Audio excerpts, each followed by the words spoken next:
Hoy vamos a estar hablando de los sueños con relación al espiritismo. Cuéntanos un poco, Marcela, de la relación o la relación que pueden tener los sueños con relación al mundo espiritual. Hay gente que no se acuerda de que sueña, dice: "Yo nunca sueño", y hay otros que profusamente dice: "Soñé, soñé", y le presta atención. Bueno, yo soy una de esas, de las del segundo tipo. Presto mucha atención a mis sueños, aún antes de conocer sobre el espiritismo, porque me llamaban la atención, porque tenía encuentros con alguna persona que ya no estaba más, o porque me traía alguna idea nueva. No solamente cuando estudiaba y me iba con una idea cómo resuelvo determinado problema, una ecuación cuando era chica o un problema de trabajo cuando era más grande. Me traía alguna idea refrescante, pero porque también me iba con esa inquietud. Así que uno de los puntos principales es cómo nos vamos a dormir. Bueno, nuestro espíritu se emancipa durante el descanso de la materia un poco, como que desata o extiende sus lazos, digamos. El espíritu vive más allá de que nuestro cuerpo descanse y esté laxo sobre una cama o súper dormido descansando su materia. Pero también nuestro espíritu vive también en el momento de un estado de vigilia, cuando nos colgamos, ¿no? Cuando nos colgamos parece a veces que viajamos con el pensamiento. Bueno, ese parecer viajar con el pensamiento es que nuestro espíritu se desplaza, va hacia algún lugar. Y cuando nuestra materia está totalmente dormida, nuestro cuerpo está descansando, el espíritu tiene mayores posibilidades. Pero el espiritismo nos dice eso, que mientras nuestro cuerpo descansa, nuestro espíritu hace cosas. Pero depende de qué tengamos en nuestra cabeza y en nuestros sentimientos y en nuestras intenciones, hacia dónde va y qué cosas hace. Ese sería el primer planteo general. Yo les diría a todos nuestros amigos estudiosos de espiritismo, ¿no?, que presten atención al momento de apoyar la cabeza en la almohada. ¿Cuáles son sus ideas? ¿Cuáles son sus intenciones, sus deseos? Sus búsquedas serían en general, Esteban. Y depende de ahí hacia dónde se dirige nuestro espíritu. ¿Va hacia la búsqueda de un ser querido que anhela reencontrar? ¿Va hacia la búsqueda de un consejo? ¿O va hacia la búsqueda de alguien que tiene algún problema y quiere ir a decirle todo? Bueno, eso va a ser nuestra noche, que a veces cuando al despertar nos traeremos con cierta ciencia o con mucha inconsciencia. Con mucha inconsciencia es cuando decir: siento que fui a un lugar lindo, no sé dónde estuve, pero me levanté con una satisfacción. O, por ejemplo, muchas veces no se acuerdan el encuentro con algún querido, algún familiar que haya partido antes, y dije: vengo con una nostalgia, pero siento que estuve con alguien muy querido, incluso no haberse acordado lo que soñó. Ese sería el planteo general. De ahí podemos hablar un montón de cosas. ¿Qué me dices de los otros sueños que son incoherentes? Mm. Que se van por un lado y después acaban por otro y después llega otra persona y después estamos volando y después, no sé, ¿qué significa eso? Eso también, bueno, los que tenemos la gracia de poder acordarnos nuestros sueños y traemos pedacitos de ideas, yo pensaría, primero voy a explicar eso, pero también te diría como conclusión, pensaría más al sentimiento que me traigo, no a las imágenes o las situaciones que viví, porque eso también depende de mi grado de evolución, tanto de mi espíritu como de mi intelecto. Pero siempre el espíritu, al volver, me he ido de viaje, me he ido en búsqueda de un ser querido, pero vuelvo, y depende mi estado moral por dónde vuelvo y cómo vuelvo, pero sobre todo la evolución de mi propia mente, mi mente material o mi mente espiritual, digamos. Lo que recoge es como un filtro, al pasar quedan muchas cosas, entonces me traigo imágenes inconexas o que no entiendo, o que apenas recuerdo y tengo así como una idea muy general. Eso es un poco todo lo que tengo yo en mi vida cotidiana, en mi vida material, en mi mente material, y lo que me traigo del otro lado. Y a veces hacemos un mix muy grande y mezclamos todo. Entonces son ideas inconexas porque son pedacitos reales de vivencias, y a veces son esos momentos de reales de vivencias los mezclo con situaciones cotidianas con las que me encuentro al volver, porque tengo mis preocupaciones materiales, mis imágenes. A veces son recuerdos que tengo plasmado en mi propio ser espiritual y a veces se mezclan. Es que es el momento, viste, de transición. Es como un sedazo que pasan las dos cosas y a veces, pero todo depende de mí, queda uno o el otro. Todo depende de mi comprensión y la evolución de mi espíritu, donde esté. Hay seres que recuerdan más con más claridad porque tienen esa realidad espiritual de la que somos parte, pero no todos lo vivenciamos de esa manera, más plasmado, porque lo toman así. Y hay otros que no. Teniendo en cuenta que el subconsciente guarda emociones, Exacto. creencias, vidas pasadas, trauma de esta niñez u otra, ¿cierto? Entonces Claro. sale así, entiendo completamente. Y ahora en la Por ejemplo, Biblia, te iba a contar un ejemplo pequeñito, como lo voy a tomar a nivel personal, pero para explicar esto, porque es una mezcla de todo eso que vos dijiste. Un ejemplo muy cortito, un sueño que tuve hace poco, pero bueno, recuerdo muy poquito, como estábamos diciendo. Pero yo llegaba a un lugar, en una casa, donde me encontraba con el hermano de una amiga. El hermano de una amiga, yo en esta vida no tengo casi relación. Con mi amiga sí, muchísimas, es una amiga hermana. Este es el hermano menor, ya es un señor mayor, ¿no? Por supuesto. Pero yo llegaba y a donde estaba él me lo encontraba con un gusto muy importante, porque acordemos, no es con desencarnados nada más que nos conectamos, sino entre encarnados también, ¿no? Pero en el sueño me encontraba con este ser que está encarnado. Y lo veía desde arriba, como si yo estuviera flotando, pero tan presente lo tengo. Y hablaba con él en su cocina y cocinaba 3 huevos. Y cuando iba a agarrar el primero, yo le decía, no, está feo, le decía yo. Y teníamos una conversación que ya no recuerdo, obviamente, pero me prestaba atención y hablábamos de algo, como si hubiéramos tenido, yo siempre como desde una escalera, y él en su cocina, cocina que desconozco, ¿no? Donde vive hoy. Cuando me traigo, como tengo esta costumbre, este ejercicio de revisar mis sueños, hablo con mi amiga y le cuento, soñé con tu hermano, y ella me dice, fíjate vos, dice, él está teniendo una difícil decisión porque tiene que viajar a España por 3 meses. Y yo, 3 meses, 3 huevos, dije yo. Pero es que se va a ir, se va a quedar solo, va a ir con su esposa y sus 2 hijos, y se va a quedar solo mucho tiempo porque su esposa va a estudiar, entonces él va a tener que hacerse cargo en esos 3 meses de sus 2 hijos. Y yo decía, pero 3 huevos soñé yo, los 3 meses será eso. Y ella me dijo, es que perdieron un embarazo primero ellos, y quedaron sus 2 hijos posteriores. Y él estaba en esa disyuntiva de que tenía que hacerse cargo de sus 2 hijos durante 3 meses. Bueno, en resumen, hubo una conversación, quién sabe si yo conozco a este hermano de mi amiga de vidas anteriores, tengo una relación de afinidad con él.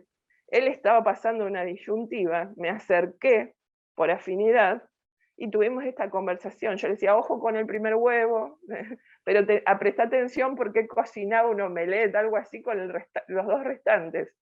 Pero se esmeraba en el cuidado. Fíjate vos.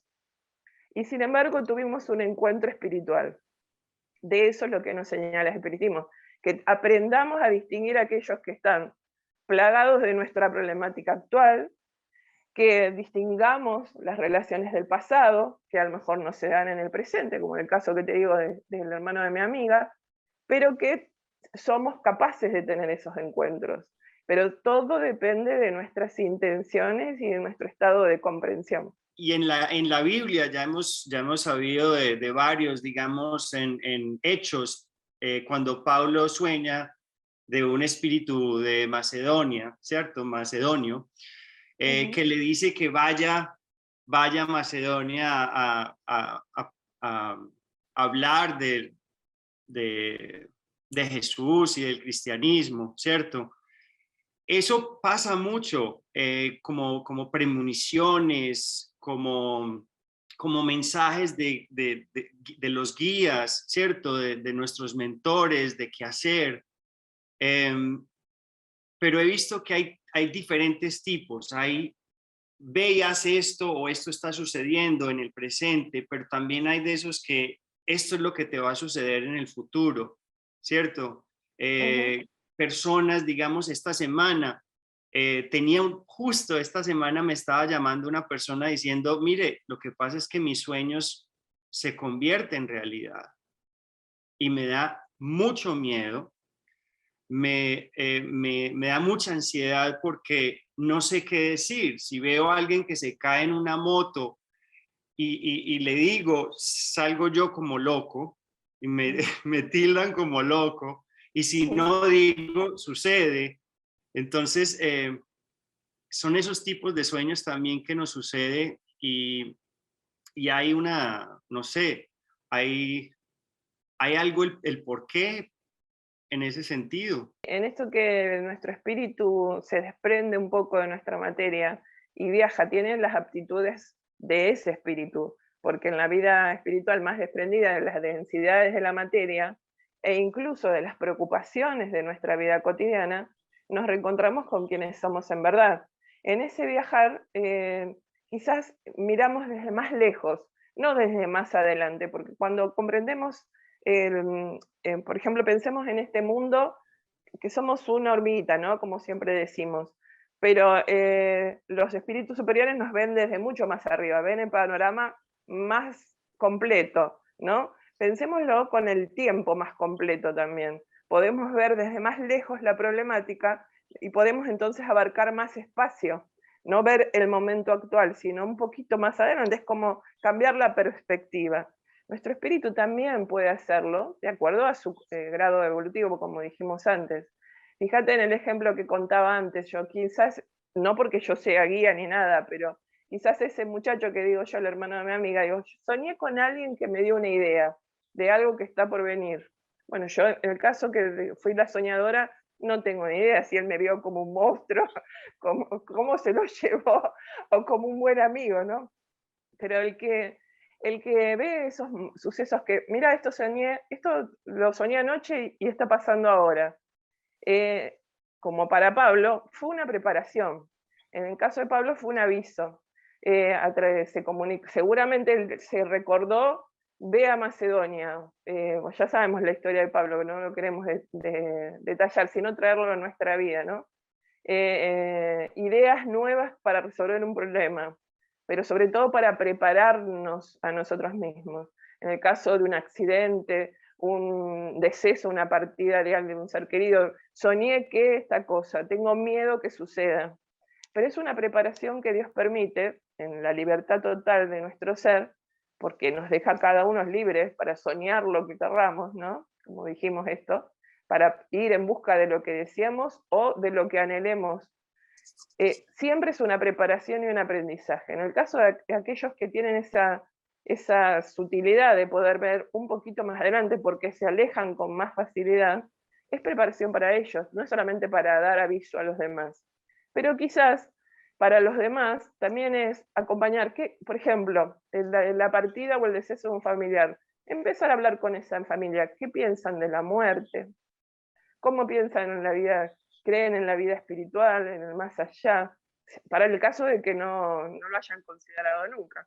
También es preparación para todos. Hay que prestarle atención, no necesariamente van a suceder siempre, pero aquel que lo ha comprobado es para preparación de sí mismo y de aquellos que pueda acompañar. Y aquellos que tienen pesadillas, por ejemplo, también es una cuestión de que hay que revisarse primero uno mismo, porque nosotros somos el filtro de lo que nos pasa durante la noche, como dijimos, nuestra mente material. Elevemos y mejoremos nuestros pensamientos y vamos a mejorar la calidad de nuestros sueños o de nuestro dormir si no recordamos los sueños. La calidad de nuestros sueños puede depender también de que algún espíritu pueda afectarnos por medio del sueño, digamos, lo que llaman obsesión o un espíritu no muy alto, digamos, un Ujú. poco más ignorante, más bajo, podría afectarnos por medio de un sueño. Es como lo que dijimos al principio, al estar desprendidos de nuestra materia somos quienes somos. Y no olvidemos que la premisa más importante es que así como seamos, van a ser nuestras compañías. Así como tengamos nuestra mente, nuestros pensamientos, vamos a encontrar afines, cuando charlamos, vamos a un bar a tomar algo, como dijiste vos al principio. Y me encuentro con amigos y amigos se encuentran con otros amigos. Y ese es el grupo con el que tomamos la copa finalmente. Es la sintonía, justamente. Cuando nos vamos a dormir hacemos lo mismo. Lo mismo que hacemos en la vida, lo mismo hace nuestro espíritu. Aquel que desconozca ese espíritu, bueno, le aconsejo empezar a observarse. Si no cree en la vida espiritual, obsérvese igual, porque le va a pasar igual, aunque no tenga el conocimiento de esta situación de su propio ser. Pero sí, cuando nos acostamos, nos desconocemos tanto que no vigilamos, no estamos atentos. Eso que te decía al principio, cómo apoyamos la cabeza en nuestra almohada. Porque si la apoyamos totalmente contrariados con el mundo o tenemos algún problema con alguna persona y solamente nos vamos pensando en él, nos vamos a encontrar con él o con sus amigos o sus enemigos para ir como a darle todos juntos, por ejemplo. Y después nos vamos a despertar asustados nosotros, pero a veces hasta somos nosotros mismos los que, digamos, somos los obsesores, porque solamente pensamos en los que nos atacan, vamos a poner a nosotros, pero somos los generadores. Y también hay personas que están tan desconocidas de su propio estado, digamos, espiritual, de su propia moral, de la calidad de sus sentimientos y sus intenciones, que a veces se les acercan sus guías en el momento del desprendimiento del espíritu, en el desprendimiento parcial del espíritu durante el sueño, que les tienen miedo y también sufren ese momento de terror nocturno muchas veces porque simplemente se acercan los buenos espíritus que lo quieren acompañar, pero tienen tanto desconocimiento o recuerdo de realmente lo que han hecho, digamos, en el espíritu lo recuerda, la materia es la que no recuerda lo que hemos hecho, pero se acercan espíritus buenos a acompañarlos, a guiarlos, a llevarlos a mejores lugares y tienen terror también, porque el espíritu recuerda lo que ha hecho. Hay quienes se sienten culpables, pero no lo quieren reconocer. Hay quienes lo reconocen y no lo quieren recordar. Así que fíjate que no solamente obsesores, espíritus que no quieren no ayudar o dañar, sino que a veces también tenemos la misma reacción cuando espíritus buenos se nos acercan, pero nosotros no queremos reconocer, digamos, quiénes somos. Así que todo parte del desconocimiento de uno mismo. Vigilar a uno mismo sería mejorar la calidad de nuestro descanso, fíjate vos. Ya ni siquiera recordar nuestros sueños, pero tenemos la doble posibilidad de recordar nuestros sueños y mejorar nuestra vida. Creería yo también poner mucha atención a nuestro estado de conciencia y moralidad, ¿no? Claro. En qué parte yo estoy siendo egoísta, en qué parte estoy siendo orgulloso, en qué parte estoy abusando de cualquier pasión, ¿cierto? De cualquier abuso, porque eso también, como dices, tú abre la puerta a una invitación de sintonía que no sea algo que queramos, ¿cierto? Por eso es dejar de desconocer que somos los capitanes de nuestra vida y que nuestra vida va a mejorar si nos hacemos cargo de eso y dejar de culpar al mundo. Por ejemplo, el caso que vos decís, los obsesores. Obsesores son hermanos que hoy están en problemas, que no tienen sus intenciones claras, buenas, para sí mismos, incluso más allá de que sea para contra nosotros. Pero a medida que nosotros mejoremos eso, también ellos se educan. Así que es bien para todos vigilarse a uno mismo, mejorar la calidad de nuestros pensamientos cotidianos, vigilar nuestra moral, como dijiste vos, y ya no desconocernos más, hacernos cargo. Depende de nosotros. Yo creo que los sueños también pueden ser terapéuticas, ¿no? Y tenemos que anotar esas pequeñas impresiones que nos traemos de la noche. Anotar y relacionarlo con lo que nos ha pasado el día anterior o con lo que vamos a tratar en el día ese del despertar. Relacionemos un poco esas vivencias porque son todas importantes. Quienes somos, nuestra inteligencia, nuestro ser moral, vive permanentemente. No descansa como nuestro cuerpo. Vivimos. Entonces, lo que nos pasa en el día es tan importante como lo que nos pasa en la noche, podríamos decir como conclusión. Anotemos pequeñas impresiones, si nos traemos ideas o imágenes. Pero sobre todo anotemos, sin necesidad de anotar en un papel, ¿no? Pero el que lo haga, lo necesite, lo haga. ¿Qué sentimiento me traje? Ese sentimiento va a determinar la calidad de mi día. Si no se han suscrito a nuestro canal, por favor háganlo. Y si les gusta este episodio, por favor compártanlo con sus familiares, con sus conocidos, pues uno nunca sabe a quién les sea útil esta información, a quién le llegue al corazón, a alguien que lo necesite. Y como siempre, hasta siempre les deseo mucha paz y hasta el próximo episodio.